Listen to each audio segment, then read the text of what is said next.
Maraming paraan para mapapurihan ang ating Panginoong Diyos. Isa dyan ay magkaroon ng matiwasay, maayos, magandang buhay.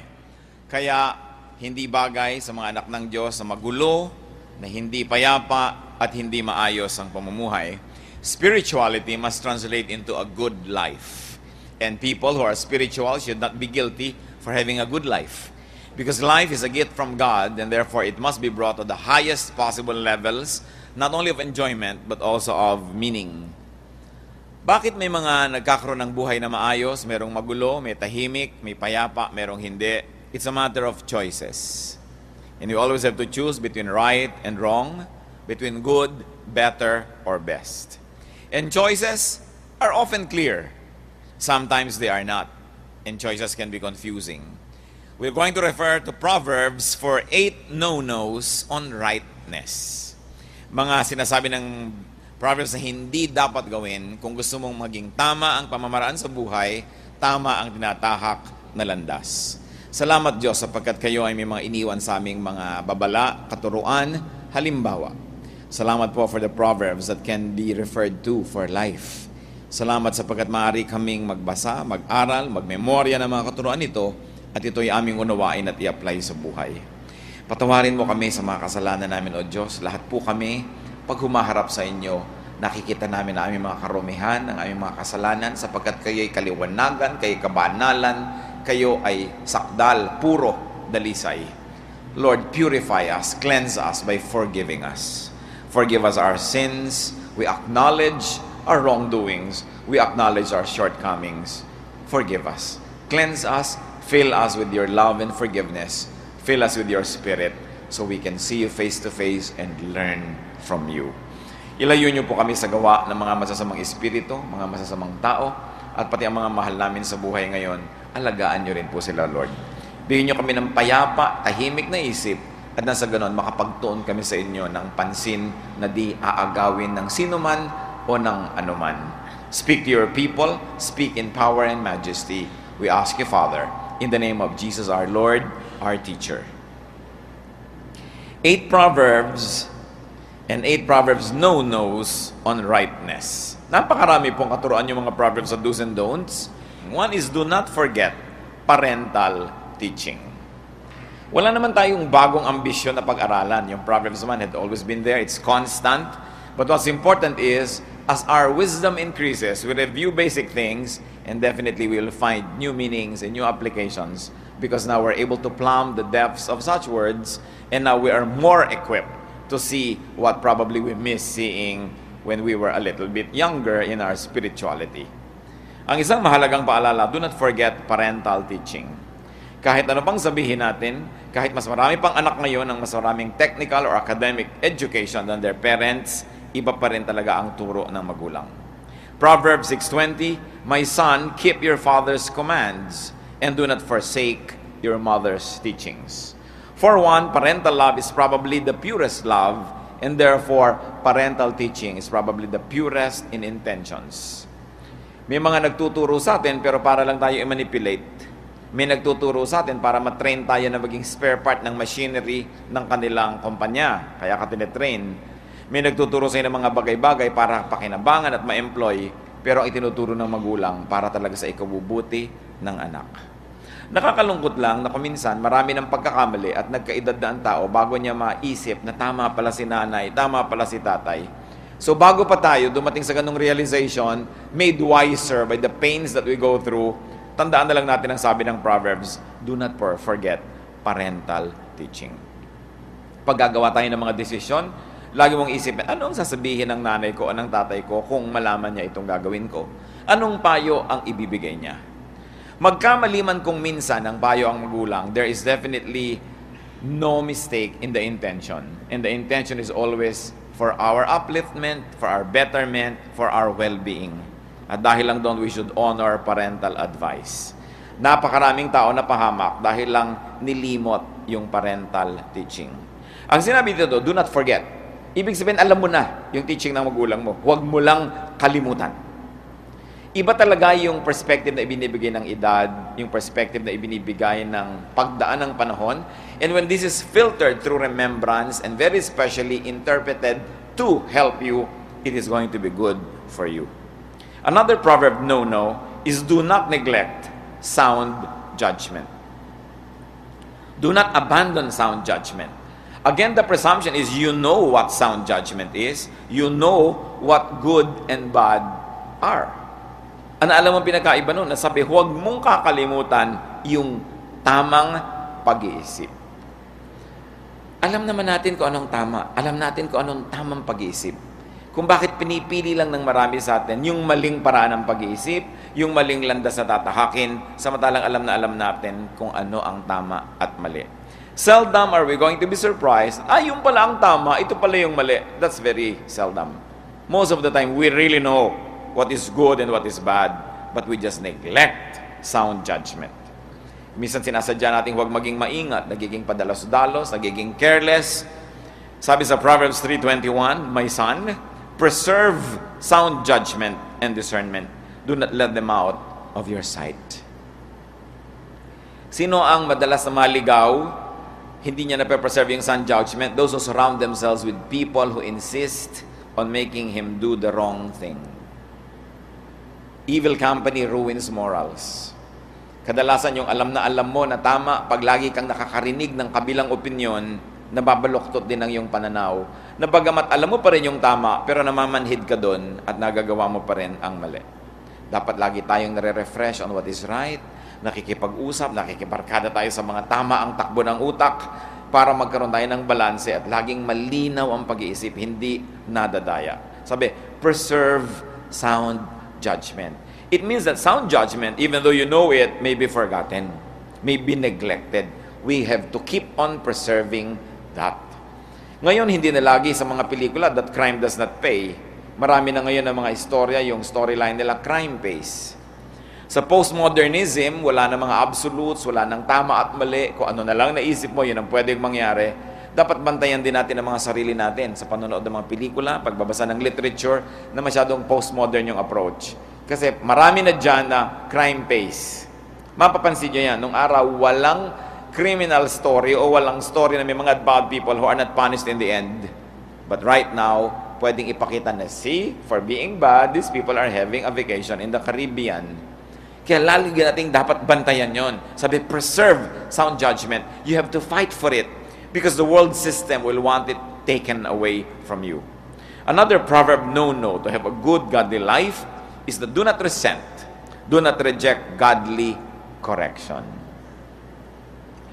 Yung una, pinapreserve mo yung good judgment para hindi ka gagawa ng mali. Pero just in case, nakagawa ka na ng mali, huwag mong tanggihan, huwag mong kainisan, huwag mong layuan yung nagtutuwid at yung pagtutuwid sa iyo. Do not reject godly restriction or justice. Proverbs 3:11-12. My son, do not despise the Lord's discipline and do not resent His rebuke, because the Lord disciplines those He loves, as a father the son He delights in. Huwag daw sumama ang loob kung itinutuwid. Huwag sumama ang loob kung ang mga liku nating gawa ay hindi binibigyan ng premyo at nagkakaroon pa nga ito ng parusa. Sapagkat ano mangyayari sa atin kung yung mga kamalian natin biglang may mga rewards? Mawiwili tayo sa paggawa ng mali, hindi natin malalaman na lumayo na pala tayo ng lumayo sa tama. At dito din merong definition ng good parenthood and good parenting. Mahal mo ang anak mo, dapat mong disiplinahin. Discipline only says that you must reward good behavior and punish bad behavior. At nang sa ganoon, sa formative years, lalo na ng mga bata, matanim sa kanila kung ano ang tama at mali. Kadalasan, pag naitanim na ng malinaw, malalim, matibay sa isang isip kung anong tama at mali, kahit tumanda na siya, magkaedad na siya, hindi mo na ulit-ulitin yung lesson, alam na niya ang tama at mali. At yun man ay sinusuway niya, alam niyang may sinusuway siya na pamantayan ng tama at mali. Huwag tayo nagtatampo sa Diyos. Kadalasan, meron tayong mga hindi natatanggap, nagtatampo tayo sa Diyos. Dapat nating isipin, itinutuwid siguro ako ng Diyos. May mga gusto akong mali. May mga gusto akong hindi bagay sa akin. May mga ginawa akong hindi tama. Sabi, do not despise the Lord's discipline. Pwede ka bang lumaban sa Diyos at pwede ka bang magtagumpay na nagtatampo ka sa Diyos? Dapat nating tanggapin ng maluwag sa dibdib kung tayo itinutuwid at lahat ng pagtutuwid ay masakit. Kung minsan alam na alam mo, you got into a very long love affair, wrong love affair, tapos hindi nag-click yan, hindi nag-flourish, ang hirap na hirap ngayon yung buhay mo, nagtatampo ka sa Diyos, sa buhay, but you must be happy that you are being corrected from an otherwise more horrible situation that could befall you if you insisted on taking a wrong turn and taking the wrong road. Another no-no sa Proverbs. Kung makikita natin, wala naman talagang theme yung Proverbs kasi collection yan ng maraming wisdom. Bawat isang sentence dyan, isang leksyon na eh. Kaya napakasarap pag-aralan. At hindi yung isang lesson lang, isang theme. Kung saan kadalhin ng Proverbs, yun ang lesson mo. Kasi gano'n naman talaga ang buhay. May theme ba ang buhay? Meron bang theme na pwede mangyari sa isang araw, sa isang linggo, sa isang buwan? Random ang mga bagay. Hindi laging ayos. At gano'n ang tunay na buhay. Tulad din ng Proverbs. Do not envy wrongdoers. Sasabihin niyo, obvious naman lahat ang pinag-aaralan natin. Siyempre, talagang obvious. Wala namang bago eh. Sinabi ni Solomon, there is nothing new under the sun. But the point is, are you finding new applications to what you already and previously know? Nakakakita ka naman ng bagong mga kahulugan ito, bagamat dati na alam ang mga ganitong bagay. Proverbs 23:17, do not let your heart envy sinners. Parang madali namang sabihin, siyempre. Pero madalas nalilibang tayo na natutokso tayong mainggit sa gumagawa ng mali. Minsan natutokso tayo sa yumayaman bigla kahit mali ang kanyang pamamaraan. Natutokso tayong mainggit dun sa may mga shortcuts na ginagawa sa buhay tapos parang nagkaroon sila ng instant reward and gratification. Merong kinakainggitan tayo na gumawa ng mali, favoritism, mga cheating, tapos napopromote sila. Sabi sa Bible, do not envy sinners. Alam ng Diyos yan. At kung minsan, hindi natin alam, napaparusahan na pala yung gumagawa ng mali. Although, sa ibabaw, sa pang-ibabaw, akala mo ang sarap ng buhay nila, yung pala may mga kaparusahan ang nangyayari. At kung minsan naman, akala natin, dehadong-dehado tayo dahil tayo yung gumagawa ng tama, hindi pala natin alam na may mga blessing na ibinibigay sa atin ng Diyos. Hindi naman kasi kailangan laging nakikita yung blessing. Lalo pa nga tayo mga tao, limitado naman ang kaya nating makita. Kadalasan, ang nakikita lang natin, yung tinititigan natin at yung gusto nating makita. Pero, sinabi yan ang salita ng Diyos, kaya manalig ka na hindi dapat kinaiinggitan ang gumagawa ng mali. Kahit sinasabi ng isip mo, sinasabi ng mata mo, sinasabi ng karanasan mo, nakainggit-inggit sila. Sabi ng Word of God, hindi. Hindi ka dapat matukso kahit kailan na managhili sa mga gumagawa ng masama. Isa pa na no-no sa Proverbs, do not yield to evildoers' invitations. Ang mga gumagawa ng mali, ng mga gumagawa ng masama, hindi kontentong sila lang ang gumagawa. Laging gusto nilang may kasama. Lagi silang nag-iimbita. Yung mga nag-drugs, hindi yan kontento mag-drugs mag-isa. Laging yayayain ang mga kaibigan. Kadalasan yung mga nambababae, hindi kontentong mambabae nila sila mag-isa. Kahit sila may asawa, yayayain pa yung mga kumpare nila, mga kaibigan nila. Yung mga gumagawa ng mga hindi tama, usually they love company. Ang daming paalala sa Proverbs na huwag papayag na madala ng gumagawa ng mali. Proverbs 1:10, if sinners entice you, do not give in to them. In Proverbs 1:15, my son, do not go along with them. Do not set foot on their paths. Yung mga gustong mag-casino, gusto niyan laging may kasama. Yung mga gustong magsugal, gusto niyan may mga kabarkada. Yung mga gustong gumawa ng mga kung ano-anong mga krimen, lagi sila magsasama ng mga kung sino-sino. Kaya sabi, huwag kang papayag. Piliin mo kung sino ang merong access sa iyong tenga, sapagkat yung may access sa iyong tenga, pwedeng makapagyaya sa iyo. Pinakinggan ninyo ang mga magulang na mga napahamak na mga anak, wala naman sinisisi kundi kabarkada ng mga anak nila eh. Sasabihin kasi napabarkada yung anak ko, niyaya sa masama. Yun din naman siyempre yung kabilang magulang doon, sasabihin din, napabarkada kasi yung anak ko, niyaya sa masama. Nagkakayayaan kasi. Bihira naman, yung isang tao lang yung may gustong gumawa ng masama, tapos yayayain ka. Kaya ka nayayaya, kasi gusto mo rin eh. Kaya tayo dapat mag-ingat. Kasi gusto naman talaga natin gumawa ng mali. Meron talagang struggle ang tao. Hindi ka pwedeng yayain sa ayaw mo. Hindi ka pwedeng yayain doon sa ipinaninindigan mo dahil ayaw mo. Nayayaya ka lang sa gusto mo rin. So, sino ang pag-iingatan natin mga kapatid? Yung mga tao na pareho tayo ng weakness. Kasi pag niyaya ka nun, gusto mo rin, sasama ka naman. Huwag kang nakikibarkada sa mga taong pareho mo ng mga reklamo sa buhay. Mga ginang-ginang, nagre-reklamo tungkol sa kanilang husbands, re-reklamo, sasama sa mga ginang-ginang na reklamador din. Mami, ako ano na namang mga himala ang ginagawa ng mga ginang na to pag magkakasama dahil nagkakakonsintihan na rin sila because they empathize with one another. So, ang pinipili mong kabarkada, sino? Yung nakakapagbigay sa'yo ng balanse. Hindi naman lagi, pero yung nagno-no sa'yo. Yung niyayaya mo sa konsansi, hoy, hindi natin dapat ginagawa yan. Yung may reklamo ka tungkol sa iyong magulang, tapos yung kaibigan mo, di naman, okay naman yung magulang mo, nakikita ko naman, may ginagawa din silang tama. Pero tayo mga tao ay tamad. Ang gusto natin, lagi natin kasama yung kakampi natin. Ang lagi natin kausap, yung sang-ayon sa atin, payag agad sa ating mga sumbong. Pero alam niyo, danger nun, pare-pareho lang kayo ng weakness. Paano ngayon kayo makakapagpalakasan sa isa't isa? Paano makakapagbigay ng balance? We love people who always agree with us, but will that be helpful? Will that be healthy for our lifestyle? So do not yield to evildoers' invitations. Di ba? Alam din natin yon. Pero bakit alam natin? Pero madalas pa rin tayong mayaya. Kasi kung minsan nahihiya. At ito ang isang dapat nating ituro sa ating mga anak. Dapat marunong manindigan. Tayo mga Filipino, kilalang-kilala sa pakikisama, pero meron isa pa tayong katangian na higit mabuti, paninindigan. Na nakikisama ka hanggang hindi nako-compromise talaga yung kaluluwa mo, yung espiritu mo, o yung ikabubuti ng kapwa. Pero oras na yun ay mako-compromise na, dapat manindigan ka na. Kaya ang mga anak natin habang maliliit, mga apo, pamangkin, dapat turuan natin sila mag-refuse. Marunong sila dapat mag-no. Hindi yung lahat ng iuutos mo, payag sila. Lahat na sasabihin mo, opo, opo, opo. Kasi hindi natin sila natuturuan mag-resist. Dapat tayong mga magulang, kahit sabi ng anak, ayoko pong gawin yan. O ba't ayaw mong gawin? Anak, meron tayong kakainin, ayoko pong kainin yan. Hindi mo papagalitan agad, ba't ayaw mo?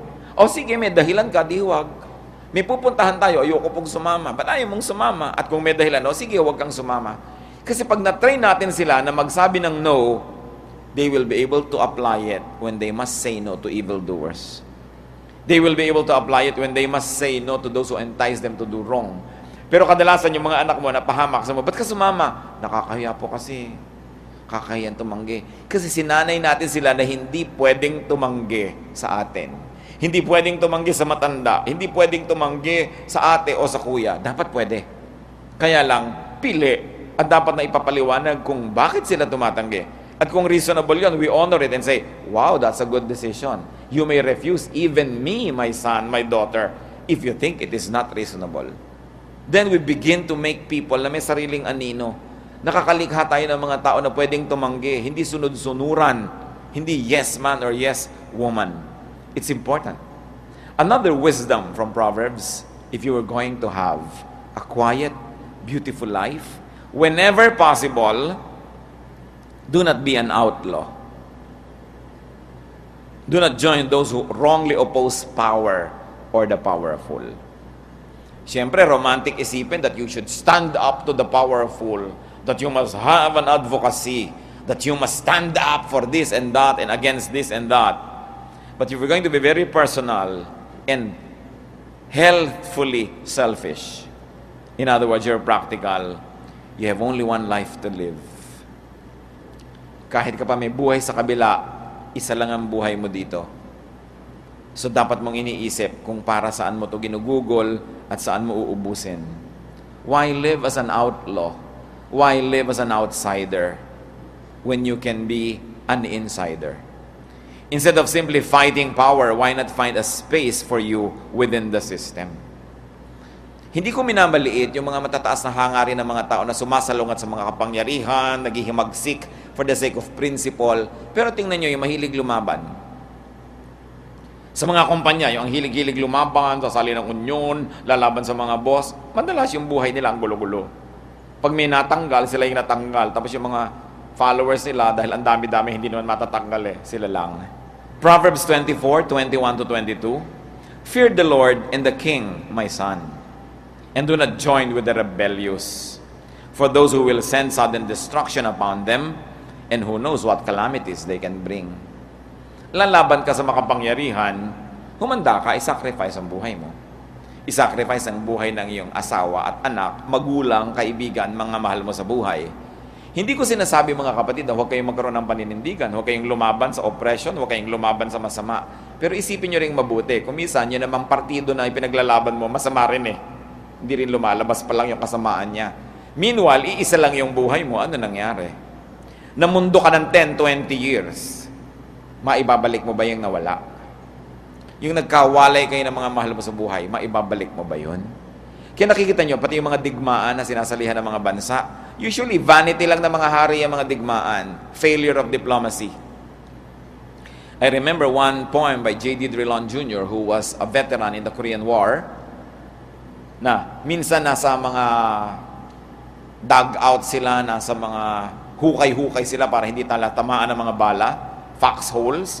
Sabi niya, we are at war because elsewhere our leaders failed to make the peace. And it's true. Many lives are just used as pawns in cruel chess games played by kings.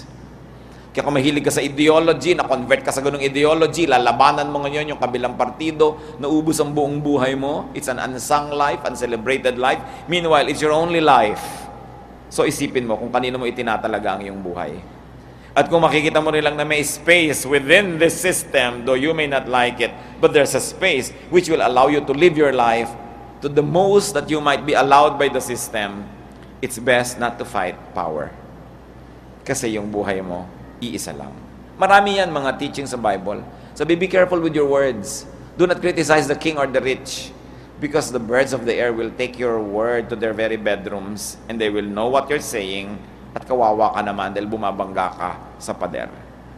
Gusto kong bigyan ng diin mga kapatid na hindi ko sasabing huwag tayong manindigan for principle, pero isipin mo yung ibabayad mo sometimes for principle. Merong mga taong napaaway, nasaksak, napatay dahil lang sukle sa jeepney. Ayaw pang ibigay ng driver yung sukle, sa yung sukli ko, may nag-away na sila, tinubos siya, sinaksak ko, namatay, prinsipyo, piso. Parang is it worth it? Dapat isipin natin, ang buhay kasi natin bigay ng Diyos, pinapahalagahan mo. Init ng ulo, makikipaglabanan for parking lot, nagbarilan. Yung isa namatay, yung isa nakulong for life. Para sa parking space, principle. Kailan mo ibebend yung principle when you say, well, it's not worth dying for? No? Tinitingnan natin yun. Is it worth dying for? Napakahalaga kasi minsan ka lang mabuhay. Minsan nadadaya tayo. Mga mangmang nadadaya yan. Yung mga hindi nag-iisip nadadaya, nare-recruit, nahihikayat, pang-ubos ng bala ng kalaban. Sila yung mga frontliners. Sila yung tagagawa ng mga dapat gawin. Meanwhile, yung mga ideologues, yung mga may mga ideya, yung mga matatayog ang mga hangarin, mga safe, mga tahimik ang buhay at masasarap ang mga buhay habang nauubos at nagdurusa yung mga tagasunod nila. Lahat ng mga isms may ganyan. Lahat ng mga ideology may ganyan. Lahat ng mga pananalig may ganyan. Kaya bantayan natin mga kapatid, saan natin idinededicate ang ating buhay? Another no-no on rightness is do not take advantage of the weak. Proverbs 22 verse 22, do not exploit the poor because they are poor, and do not crush the needy in court. Isa yung no-no talaga sa Biblia. Mang-aapi ka ng kawawa, mang-aapi ka ng mahina, ng mahirap, ng may sakit, ng matanda, ng bata, ng babaeng mahina. Lahat yan, sinasabi, no, no, no. Do not do that. Because God is on the side of the weak. It is not always apparent that He is. It doesn't always show. But the Bible tells us that God has a soft spot in His heart for the weak. Kaya ang ginagawa natin para sa mga mahihirap, sa mga mahihina, sa mga walang kalaban-laban, inaari ng Diyos na ginawa natin sa Kanya. So kung ginawa natin ng mabuti ang mga taong ito, ang Diyos ang nagsusukli. At kung ginagawa natin ng masama ang mga mahihirap, mga kawawa, mahihina, ang Diyos ang naniningil sa atin. Minsan pa, hindi naman laging obvious na nasisingilan tayo. Pero sabi sa Bible, sinisingilan ka. Nadaramdaman mo man o nalalaman o hindi, nasisingilan ka. God's justice is always at work. At huwag nating i-provoke yung galit ng Diyos. Ang kapangyarihan na ipinahihiram ng Diyos para ating kupkupin ang mga kawawa at mahihina. Hindi ito ibinibigay forever para lang palakasin natin at pasarapin ang ating buhay. Ito ay pahiram. There's always a responsibility that goes with power or influence. Pag naging supervisor ka, naging manager, naging executive, naging may-ari ng kumpanya, meron kang pananagutan dun sa maliliit at meron kang pananagutan sa Diyos na siyang nagpapahiram ng kapangyarihan. So do not take advantage of the weak. Isa pa sa mga weak, yung nagmamahal sa'yo. Yung alam na alam mong mahal na mahal ka, kahit sabihin mong tumalon ka sa building, tatalon, ang dami ko nakikitang pang-aabuso niyan.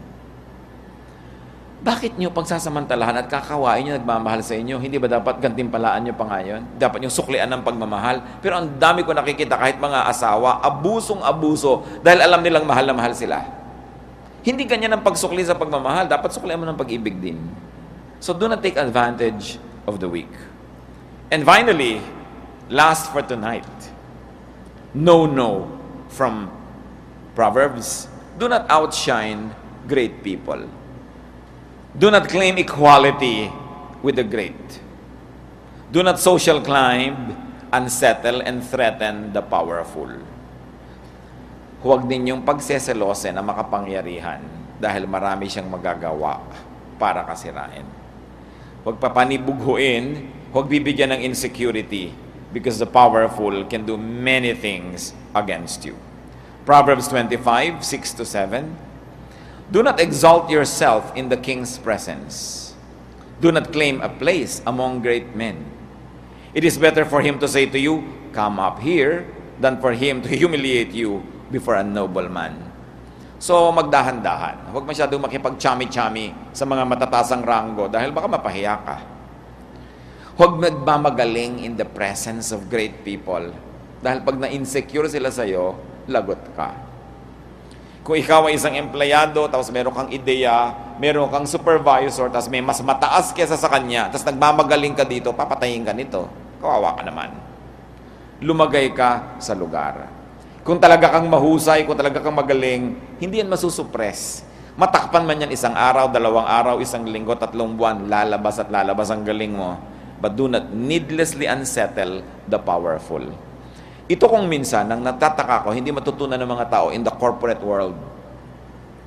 Pinapa-insecure nila yung kanilang immediate superior in front of a bigger superior.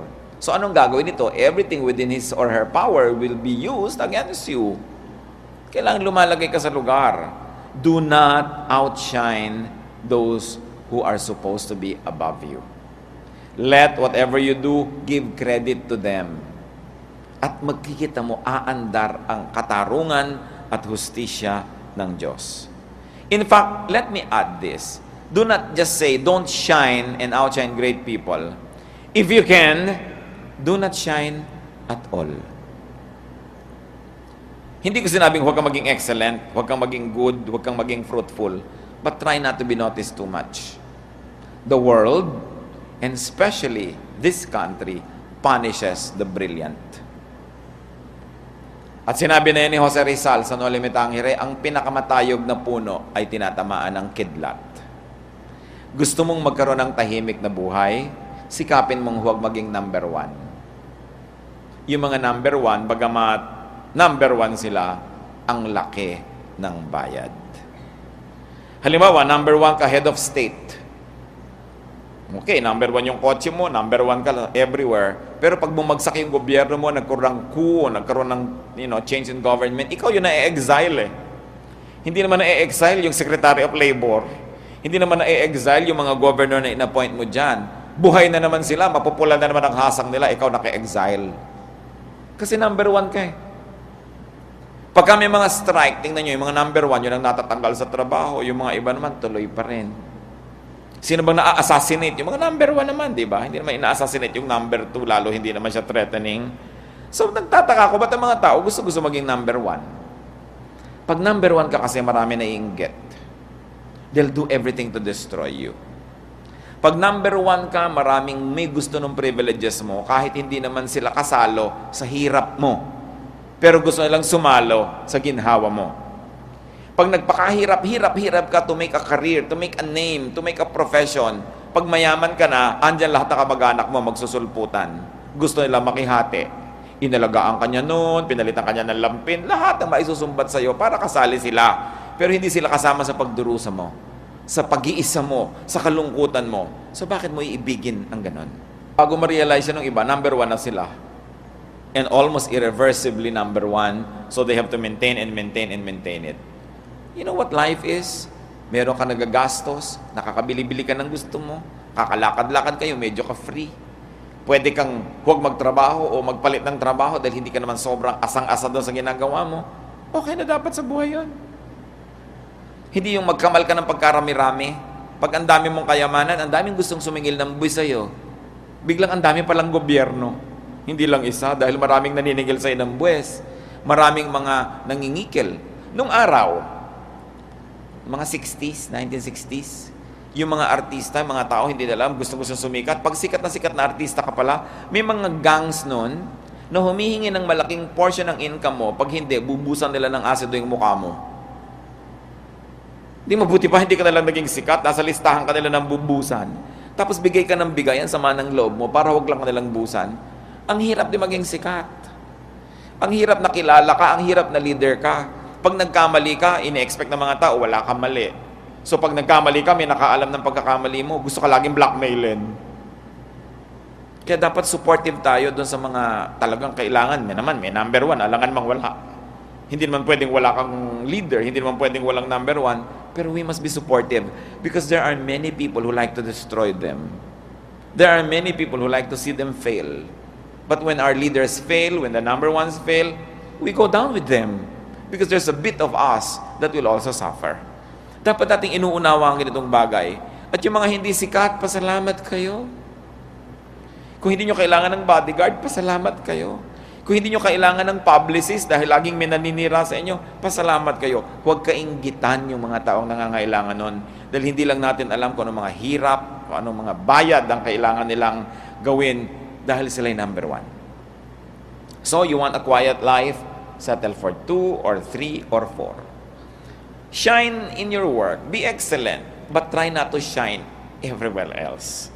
Lalong-lalo yung kilala ka, sikat ka. Ang mga tao kasi maiinggit sa'yo. At pag naiinggit sa'yo ang tao, wala silang iisipin kundi paano ka sisirain. When we talk about rightness, it doesn't always talk about morality or the opposite of wrongness. Pinag-uusapan lang dito yung pinakamagandang paraan para mamuhay. At kung gusto natin ang paraan para mamuhay, read the Proverbs. Read Ecclesiastes. Talagang ang galing ng mga katuroan nila. Yung mga karunungan na inipon ng matagal, pagkatapos na preserve because they are true. Kaya dapat nating pakinabangan lagi yan. Huwag niyong kakalimutan to read the Proverbs. At laging magbasa niyan. Maging ang sarili nating Proverbs, yung wala sa Bible, Proverbs ng Filipino nation, ang gagaling din ng mga katuroan na pwedeng-pwedeng maging pamantayan sa buhay. Life is a gift. It must be engaged. It must be enjoyed. It must be celebrated. So, we must not expend needless energy for other pursuits. Pag nakinig tayo sa Proverbs, dadami ang ating kaligayahan, liliit ang ating mga needless worries, magkakaroon tayo ng mas malaking space sa ating puso para purihin ang Diyos at maging mabuti sa ating kapwa. Diyos namin, ano po ba ang katuroan na nais niyong baunin namin? Marami ko yung pinag-aralan na verses. Lord, kung makikinabang kami ngayon sa isa lang man lang o dalawa, sulit na sulit ang pagpunta namin. Ituro mo sa amin, Panginoon, kung ano mga dapat naming hindi gawin at mga dapat gawin bilang tamang tugon sa aming pag-aaral ngayon. We learn from the Proverbs and we know, Lord, that your word is wonderful, it is perfect, so teach us how to apply this in our lives. Magbulay-bulay tayo mga kapatid, isipin natin, ano nga ba ang dapat nating reaksyon sa mga pinag-aralan natin ngayon? At nawa, sa pakikinig natin sa katilinuhan ng mga kawika na ito, mas makita natin ang ganda ng buhay. Aming Panginoon, turuan niyo kami sa saglit ng pakikipagniig sa iyo. Patuloy po kayong mangusap. We ask for very personal applications of this great wisdom.